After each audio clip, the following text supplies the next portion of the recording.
still can't believe it happened, even now, months later. It feels like a nightmare I just can't wake up from. Was I wrong for what I did? Honestly, I don't know anymore, but I had to do something. My daughter-in-law, Sarah, stood there with that smug, almost pitying look on her face, telling me my grandchildren, my world, were gone. Gone for good. She said it with such finality, like she was delivering a death sentence. But what she didn't know, what none of them knew, was that I wasn't just some old woman to be pushed aside. I was a mother, a grandmother, and I was about to show them exactly what that meant. Tell me truly, would you have done the same thing? It all started so innocently, as these things often do. My son Mark met Sarah about 5 years ago. I remember it like it was yesterday. He brought her over for Sunday dinner, and from the moment she walked into my home, I had a strange feeling in the pit of my stomach. She was beautiful, undeniably so, with long, dark hair and eyes that seemed to hold a secret. But there was something cold about them, a calculating glint that I, perhaps foolishly, chose to ignore. Mark, my sweet, naive Mark, was utterly smitten. He'd always been a bit of a dreamer, a kind soul who saw the best in everyone, sometimes to his own detriment. I loved him fiercely, and all I ever wanted was for him to be happy. Their courtship was a whirlwind. Within 6 months they were engaged, and a year after that they were married. I tried to be supportive, I really did. I hosted the bridal shower, helped Sarah pick out her dress, and even bit my tongue when she started making subtle digs about my old-fashioned ways or my cluttered house. I told myself it was just nerves, that she was young and still finding her way. Then came the grandchildren, little Lily and Tom. They were and still are the absolute lights of my life. Lily, with her fiery red hair just like Mark's when he was a baby, and Tom, with his inquisitive blue eyes, always asking, "Why, Grandma?" They filled my life with joy and laughter, and for a while it seemed like everything was perfect. But the cracks started to show. Sarah became increasingly possessive of Mark, subtly isolating him from his friends and even to a degree from me. Phone calls became shorter, visits less frequent. When I did see them, Sarah would often interrupt Mark mid-sentence or subtly correct him, always with a saccharine smile that didn't quite reach her eyes. I noticed she had a way of twisting Mark's words, making him seem less capable, less intelligent. And then it started with the children. She began to dictate when I could see them, often canceling at the last minute with flimsy excuses. "Oh, Lily has a slight cough," or "Tom's a bit tired today, maybe next week." Next week often became next month, and my heart ached with every missed cuddle, every missed story time. I tried talking to Mark, gently at first. "Is everything all right, sweetheart? You seem a little distant."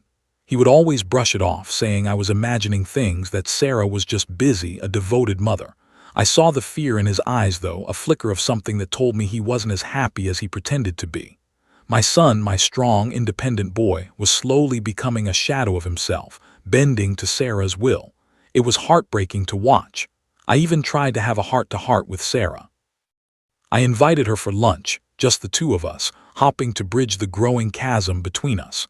I told her how much I loved the children, how much I valued my time with them. She listened, nodded politely, and then with that same cold glint in her eyes, informed me that she felt I was interfering too much, that I was undermining her authority as a mother. I was stunned. I left that lunch feeling a profound sense of despair, knowing that my quiet attempts at reconciliation had failed. Things escalated dramatically a few months ago. Mark called me, his voice tight with a stress I hadn't heard before. He told me he and Sarah were having problems, serious problems. He didn't elaborate, just said he was considering moving out, maybe even divorcing. My heart soared with a strange mix of dread and hope. Dread for his pain, but hope that he might finally break free. I offered him my home, my support, anything he needed. He thanked me, sounding utterly exhausted. Then a few days later he called again. This time his voice was flat, devoid of emotion. He said he and Sarah had worked things out, that they were going to stay together for the children. I knew instantly that something was terribly wrong. This wasn't Mark's decision. This was Sarah's. From that point on, my access to Lily and Tom became almost non-existent. My calls to Mark went unanswered more often than not. When I did manage to reach him, he sounded distant, almost robotic. My grandchildren's birthdays came and went with no invitation. My frantic calls to Sarah were met with condescending remarks about boundaries and how I needed to respect their family unit. I even went to their house, unannounced, desperate to see my Bobbies. Sarah answered the door, her face a mask of polite disdain. She told me Lily and Tom were out, then quickly closed the door before I could even ask where. I stood on that porch, feeling utterly helpless, the cold wind biting at my face, tears streaming down my cheeks. Then came the final blow. I received a certified letter from a law firm. It was a cease and desist order, alleging harassment and demanding I have no contact with Mark, Sarah, or my grandchildren. It was clearly Sarah's doing, designed to cut me out completely. My hands trembled as I read the legalese, my vision blurring. This was it. She was erasing me from their lives. I tried calling Mark one last time, my voice choked with tears. Sarah answered his phone. She told me Mark was unavailable. Then with a chilling calmness she said, "Look, Mrs. Thompson, I'm just going to be frank with you. You've been a disruption. We've decided it's best if you're not in Lily and Tom's lives anymore. They don't need that kind of instability. They're gone for good. You won't be hearing from them again." The line went dead. My world crumbled. My precious grandchildren, the very reason I woke up every morning, were being ripped away from me by a woman who saw them as pawns in her cruel game. So that's the situation I was in, stripped of my grandchildren, my son a prisoner in his own home, and I had to make a choice. Before I tell you what happened next, I want you to pause and comment below what you would have done in my shoes. Would you have just given up, accepted it, or would you have fought back no matter the cost? I didn't sleep a wink that night. Sarah's words echoed in my head. They're gone for good. The finality, the sheer coldness of it spurred something primal within me. I was a grandmother, and nobody, especially not Sarah, was going to take my grandchildren away from me without a fight. I spent hours packing my living room, my mind racing, trying to figure out a plan. Legal avenues seemed endless and expensive, and honestly, I didn't trust the system to work fast enough. I needed something immediate, something that would send a clear message. I needed to hit Sarah where it hurt, in a way she wouldn't expect. I remembered something Mark had told me a long time ago, about a secret stash Sarah kept. She was obsessed with designer handbags and expensive jewelry, always flaunting her latest purchases. He'd mentioned once, offhandedly, that she kept her most prized possessions, the truly irreplaceable pieces, in a safe hidden behind a loose brick in the fireplace in their master bedroom. At the time, I dismissed it as a silly detail, but now it felt like a beacon of hope in the darkness. I knew their house layout intimately. I had helped them decorate it when they first moved in. I knew the alarm code, a simple one, always a sequence of Mark's birth date. He was so sentimental. The next morning, I woke up with a steely resolve. I put on my darkest clothes, found an old pair of gardening gloves, and grabbed a small crowbar I kept in my shed. My heart was pounding, a chaotic drumbeat against my ribs, but my mind was clearer than it had been in months. I knew the risks. I knew this could all go horribly wrong. But the thought of Lily and Tom, their innocent faces, their laughter, fueled my determination. I drove to their house, parking a few streets away and walking the rest of the way, trying to appear as inconspicuous as possible. It was still early, just past 5 a.m., the sky a bruised purple before dawn. I approached their house, my breath hitching in my throat. I knew they were heavy sleepers, especially Sarah, who loved her beauty rest. Mark, too, usually slept in on his one day off. I went around to the back door, the one I knew led directly into the kitchen. I fumbled with the keypad, my fingers shaking slightly as I input Mark's birth date. A soft beep, and the lock disengaged. I pushed the door open slowly, trying to suppress the creak of the hinges. The house was silent, save for the rhythmic tick of a grandfather clock in the hallway. I crept inside, my senses on high alert. Every shadow seemed to move, every floorboard groaned beneath my weight. I navigated the familiar hallways in the dim light, directly towards the master bedroom. When I reached their door, I pushed it open just enough to peek inside. They were both asleep, Mark facing away from me, Sarah facing him, her face serene in slumber. I felt a pang of guilt, a flicker of doubt. This was my son's home. But then I remembered Sarah's words, her cruel laughter, and the image of my grandchildren being taken from me, and the resolve hardened once more. I slipped into the room, moving like a ghost. I went straight for the fireplace, my heart thudding louder now. I felt along the bricks, searching for the loose one. My fingers brushed against it, a slight give. I pushed harder and it shifted. Behind it, nestled in the dark recess, was a small, heavy safe. I didn't have the combination to the safe, but I knew what I was looking for. I didn't want the contents of the safe. I wanted to send a message. I took out a small, disposable camera I had bought specifically for this purpose. With trembling hands, I opened the safe and took a quick flash picture of its contents: glittering necklaces, sparkling rings, a thick wad of cash. I then carefully removed only one item, a small, engraved silver locket that I knew held special significance to Sarah. It was a gift from her late grandmother, something she treasured above all else. I left everything else untouched, resecured the safe, and replaced the loose brick. The locket was my calling card, my proof that I had been there and that I could be there again. I tiptoed back out of the room, my mission accomplished. As I was leaving, I heard a faint whimper from Lily's room just down the hall. My heart twisted. I wanted nothing more than to go in there, to hold them, to tell them Grandma loved them. But I knew I couldn't risk it. I took one last, longing look down the hallway, a silent promise hanging in the air. I would get them back. I exited the house, carefully locking the door behind me, and walked back to my car, the silver locket clutched tight in my gloved hand. The sun was just beginning to peek over the horizon, painting the sky in soft hues of pink and orange.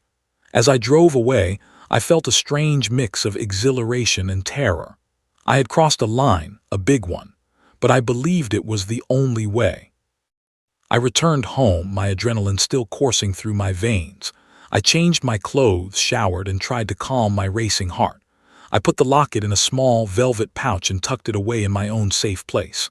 I then sat down with a cup of tea, waiting. I didn't have to wait long. It couldn't have been more than an hour later when my phone started ringing, vibrating furiously on the kitchen counter. It was Sarah. I let it ring. Then Mark called and I let that ring too. I knew what was happening. Sarah had discovered the locket was missing, or perhaps she had just checked her safe out of habit. She would be frantic. Good. About an hour after the call stopped, there was a loud, insistent knocking at my front door. My heart leaped into my throat. This was it. I took a deep breath, composed myself, and walked to the door. Through the peephole, I saw a police officer, badge glinting in the morning light, standing next to a very agitated Sarah and a visibly distraught Mark. Sarah's face was red, her hair disheveled, and she looked utterly furious. Mark looked pale, his eyes wide with a mixture of confusion and concern. I opened the door.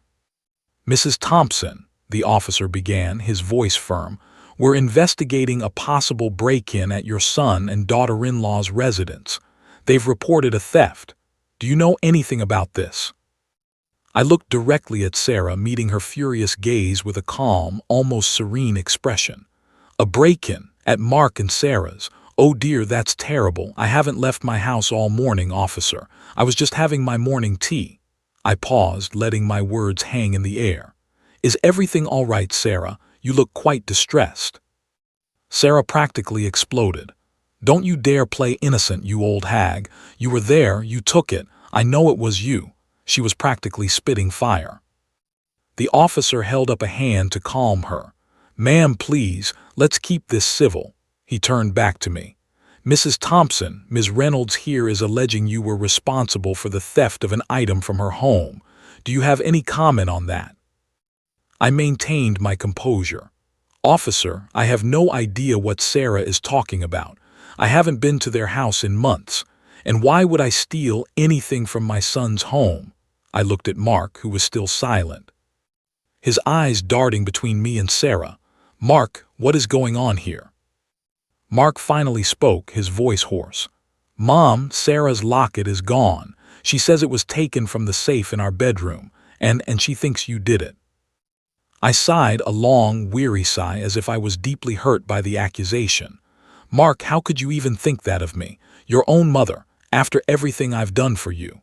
I let a single tear roll down my cheek, a performance worthy of an Oscar. "Sarah, why are you accusing me without any proof?" "Proof?" Sarah shrieked. "You sent me that letter, you threatened me, you've been harassing us for months, and now this. This is exactly the kind of stunt you'd pull." The officer interjected. "Ms. Reynolds, do you have any actual evidence that Mrs. Thompson was at your house? Any witnesses? Security footage?" Sarah sputtered, "No, but it has to be her. She's the only one who knew about the safe. And the loose brick. Mark, you told her, didn't you?" She turned on Mark, her fury momentarily diverted from me. Mark looked terrified. I might have mentioned it once a long time ago, Mom, but I never thought," he trailed off, looking utterly lost. I took a step forward, my voice dropping to a calm, measured tone. "Sarah, you told me yesterday that my grandchildren were gone for good, that I wouldn't be hearing from them again, that I was a disruption. Is that not what you said?" Sarah's eyes widened slightly, a flicker of fear crossing her face. She hesitated, unsure of how to respond. "And now suddenly something important to you is missing from your home," I continued, my voice gaining a quiet power. "You're convinced I took it despite having no evidence. But what if, Sarah, what if someone else knew about your precious safe? What if someone else had a reason to send you a message?" I leaned in slightly, my voice barely above a whisper, for her ears only. "What if, Sarah, this is just the beginning of your disruptions?" Her face went pale. She understood. She knew I had been there. She knew I had taken the locket, but she couldn't prove it. And more importantly, she knew I was threatening to escalate. She looked around at the officer, at Mark, then back at me, a cold dread replacing her anger. The officer, seeing no actual evidence or confession, and witnessing Sarah's sudden shift in demeanor, sighed. "Look, Ms. Reynolds, without any concrete proof, I can't do anything here. It sounds like there might be a family dispute involved, and honestly, we can't get involved in that without evidence of a crime. If you find anything or if you have security footage, please let us know." He handed her a card. "Otherwise, I'm afraid my hands are tied." Sarah stood there, frozen, unable to articulate the truth without admitting that she had pushed me to this point, without revealing the extent of her cruelty. She couldn't say. She took my locket because I told her she'd never see her grandchildren again. That would incriminate her just as much, if not more, in the eyes of the law and crucially in the eyes of Mark. Mark, poor Mark, was just standing there, utterly bewildered, trying to piece together the fragments of this bizarre confrontation. As the officer turned to leave, I stepped forward again, addressing both Mark and Sarah, but my gaze was firmly fixed on my daughter-in-law. "Mark, Sarah, I love you both, and I love my grandchildren more than anything. All I've ever wanted was to be a part of their lives, to spend time with them, to tell them stories and watch them grow. If that's harassment or interference, then I don't know what to say." I paused, letting a hint of steel enter my voice. "But I will not be cut out of their lives. Not ever. My grandchildren mean the world to me, and if anyone tries to take them away from me again, they will regret it. Do you understand?" Sarah, for the first time since I'd known her, looked genuinely afraid. She just nodded, a tiny, almost imperceptible movement. Mark, however, looked at me with a dawning realization in his eyes, a recognition of the fight in me, a hint of understanding about what Sarah had really been doing, and perhaps a spark of hope that someone was finally standing up to her. The police left. Mark and Sarah stood on my porch for another minute, a strained silence hanging between them. Then, without another word, Sarah turned and practically fled to their car. Mark lingered for a moment, his eyes meeting mine. There was a silent conversation between us, a raw, unspoken acknowledgement of years of unspoken truths. He gave me a small, almost imperceptible nod, a gesture I interpreted as both understanding and, perhaps, gratitude. Then he, too, got into the car and drove away. That afternoon, my phone rang again. It was Mark. He sounded different, calmer but also resolute. He apologized profusely for not seeing what Sarah had been doing, for letting her push me away. He told me he had gone back to the house, confronted Sarah, and that they had had a massive fight. He said he finally saw her for what she was, for how she had manipulated him, and how she had tried to isolate him and the children. He told me he was leaving her, and that he wanted to come over and talk about seeing Lily and Tom. Over the next few weeks, things slowly, painfully began to mend. Mark moved out, staying with a friend for a while. He filed for divorce. The custody battle was messy as expected, with Sarah trying every dirty trick in the book. But this time Mark had seen the light. He had proof of her manipulative behavior, and he was no longer a pushover. I never told him about the locket or my visit to their house. He didn't need to know the specifics of how I had fought back, only that I had. And I never returned the locket. It sits in my safe, a reminder of what I had to do to protect my family. Eventually, Mark won shared custody of Lily and Tom. It wasn't full custody, but it was a victory. And now I see my grandchildren regularly. More than regularly, in fact. Mark, freed from Sarah's influence, is a different man. He's happier, more engaged, and he makes sure that Lily and Tom are always a part of my life. Sarah still tries to cause trouble, but her power over us has diminished significantly. She knows now that I'm not someone to be trifled with. She knows that I will fight, tooth and nail, for my family. This whole ordeal taught me a profound lesson about the fierce, unyielding love of a grandparent. It taught me that sometimes, to protect the ones you love, you have to do things you never thought you were capable of. It was terrifying, risky, and I crossed lines I never thought I would. But when someone threatens to take away your entire world, you find a strength you didn't know you possessed. I got my grandchildren back, and that to me was worth every single risk. If you were on my side, if you understand why I did what I did, please like this video. Subscribe for more stories like this, because sometimes the quietest people have the loudest fights. Share your final thoughts on this whole mess in the comments section below. I'll be reading every single one. I'll see you all in the next story.